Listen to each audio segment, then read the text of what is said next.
বারুইপুরে private practice Sandeep ঘোষের practice করতেন বারুইপুরে, সেখানে একটি প্রাইভেট ক্লিনিক বলা যেতে পারে, সেখানে প্র্যাকটিস করতেন সন্দীপ ঘোষ। চাঞ্চল্যকর তথ্য, সরকারি হাসপাতালের প্রিন্সিপালের প্রাইভেট প্র্যাকটিস, এখানেই উঠছে প্রশ্ন। এস ঘোষের নামে রেজিস্ট্রেশন নম্বর ছাড়াই প্রেসক্রিপশন।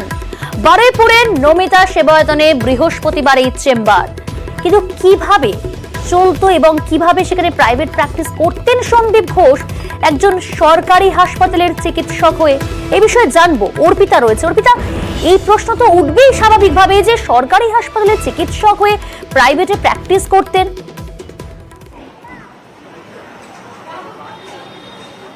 একেবারে তাই। দেখো, ডক্টর সন্দীপ ঘোষের আরো কিন্তু কীর্তিভাস, যেটা আমরা জানতে পাচ্ছি যে বারুইপুরে সেখানে নমিতা সেবায়তন, সেখানেই প্রাইভেটে প্র্যাকটিস করতেন এই চিকিৎসক সন্দীপ ঘোষ, অর্থাৎ আরজিকরের প্রাক্তন এই অধ্যক্ষ। এবং যেটা জানা যাচ্ছে তার যে প্রেসক্রিপশন, সেখানে নেই তার কোনো রেজিস্ট্রেশন নাম্বার, এমনকি প্রেসক্রিপশনে উল্লেখ ডক্টর এস ঘোষ, অর্থাৎ সন্দীপ ঘোষ তিনি লিখতেন না, সেখানে শুধুমাত্র এস ঘোষ বলে উল্লেখ। এমনকি এইটাও কিন্তু খবর যে বৃহস্পতিবার করে তিনি প্রত্যেক বৃহস্পতিবার তিনি বিকেলে সেখানে তিনি প্র্যাকটিস করতেন। এবং সেখানকার যিনি ইনচার্জ তিনি জানাচ্ছিলেন, প্রথম দিকে তিনি অস্বীকার করেছেন গোটা বিষয়টা। এরপর তার রিসেপশনের একজন কিন্তু বলেন, দ্বিতীয় ব্রাঞ্চের একজন, যে এখানেই অর্থাৎ প্রথম যে ব্রাঞ্চ সেখানে সন্দীপ ঘোষ বসেন। তখন তিনি এই চাপের মুখে পড়ে তিনি স্বীকার করেন, হ্যাঁ 15 বছর আগে নাকি সন্দীপ ঘোষ নাকি বসতেন। অথচ প্রেসক্রিপশন কিন্তু অন্য কথা বলছে। প্রেসক্রিপশন বলছে যে সেখানে যে প্রেসক্রিপশন যেটি রয়েছে সেটি কিন্তু এপ্রিল মাসের, অর্থাৎ সেই এপ্রিল মাসেও কিন্তু কোনো রোগী তাকে দেখিয়েছিলেন। তার যে প্রেসক্রিপশন রয়েছে সন্দীপ ঘোষের, সেখানে লেখা রয়েছে এস ঘোষ, এবং কর্তৃপক্ষ অর্থাৎ ইনচার্জের তরফ থেকে বলা হচ্ছে যে না, সেখানে অন্য একজন এস ঘোষ, মানে সেখানে সৌম্যজিৎ ঘোষ। অথচ সৌম্যজিৎ ঘোষের সেই যে নাম, সেই নামের যে চিকিৎসক, তাকে আজ পর্যন্ত নাকি দেখা যায়নি, এমনটাই অন্যান্য চিকিৎসকরা বলছেন। এবং এদের যে লিফলেট, অর্থাৎ যেখানে কিনা ডাক্তারদের যে লিস্ট থাকে, সেই নমিতা সেবায়তনের যে পুরনো যে লিফলেট, সেখানে দেখা যাচ্ছে ডক্টর সন্দীপ ঘোষের নাম উজ্জ্বল, একেবারে জলজল করছে। অথচ যখন সিবিআই এর র্যাডারে সন্দীপ ঘোষ এসে যায় এবং তাকে বারবার তাকে জিজ্ঞাসাবাদ করে, সেই সময় কিন্তু লিফলেট বদলে দেওয়া হয়। আর এখানেই উঠছে প্রশ্ন যে একজন সরকারি চিকিৎসক, সরকারি হাসপাতালে যিনি চিকিৎসক, তিনি কি করে প্রাইভেটে তিনি এই প্রশ্ন তো উঠছে। সঙ্গে থাকো অর্পিতা। সিবিআই র্যাডারে ইতিমধ্যেই সন্দীপ ঘোষ, এবং তারপরে এবার নানা তথ্য সামনে আসছে। কোথাও কি বেনিয়ম ঢাকতে এই প্রেসক্রিপশনে এস ঘোষ নাম? সিবিআই র্যাডারে সন্দীপ আসতেই লিফলেট বদল। আমরা পুরনো লিফলেটের ছবিটা আপনাদের সামনে দেখালাম, নতুন লিফলেটে সেখানে কিন্তু নাম নেই সন্দীপ ঘোষের। নমিতা সেবায়তন, সেখানে পুরনো লিফলেটের ছবিও আপনাদের সামনে তুলে ধরেছি। এই মুহূর্তে নতুন লিফলেটে দেখুন, সেখানে কিন্তু নাম নেই সন্দীপ ঘোষের। অর্থাৎ সিবিআই র্যাডারে সন্দীপ আসতেই কি লিফলেট বদল, উঠছে প্রশ্ন।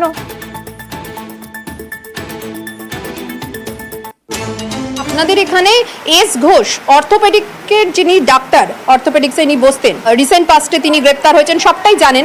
কবে থেকে এখানে বসতেন? হ্যাঁ, সৌম্যজিৎ ঘোষ বসেন এখানে, সৌম্যজিৎ ঘোষ। আচ্ছা আচ্ছা, কিন্তু আপনাদের যে দ্বিতীয় ব্রাঞ্চ, সেখান থেকে বলা হলো যে সন্দীপ ঘোষ এখানে বসতেন। আচ্ছা, সন্দীপ ঘোষ বলে এখানে কেউ বসতেন না, মানে আরজিকরের যিনি প্রাক্তন অধ্যক্ষ, যাকে গ্রেপ্তার করেছে সিবিআই, তিনি বসতেন না বলছেন। আচ্ছা, কিন্তু এখানে যে প্রেসক্রিপশনটা, সেখানে যার প্রেসক্রিপশন, তার থেকে ভেরিফাই করা হয়েছে যে তারা কিন্তু বলছেন অন্য কথা, মানে সন্দীপ ঘোষ এখানে কখনো বসতেন না।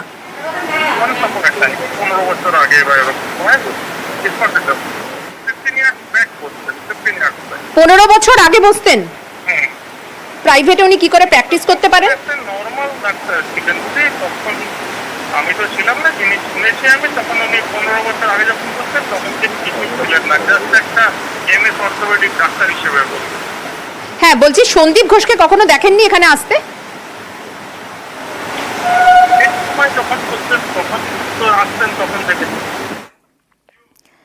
আমি আবারও কথা বলবো। অর্পিতা রয়েছে। অর্পিতা, তুমি তো নমিতা সেবায়তনে সরাসরি পৌঁছে গিয়েছিলে, তারা কি বলছে, তাদের কি প্রতিক্রিয়া?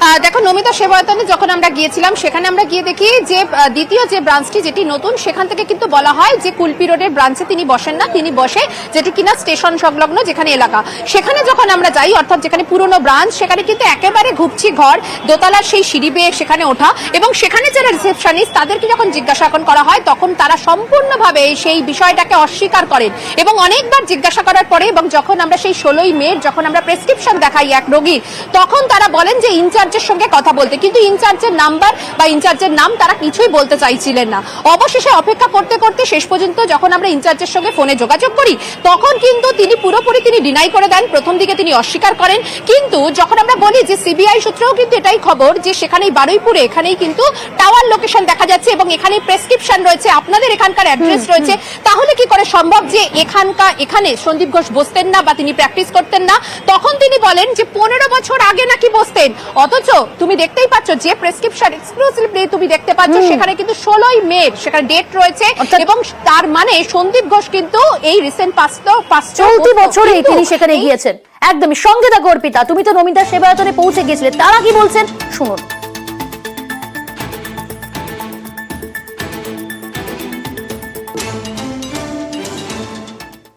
বলছি ম্যাডাম এই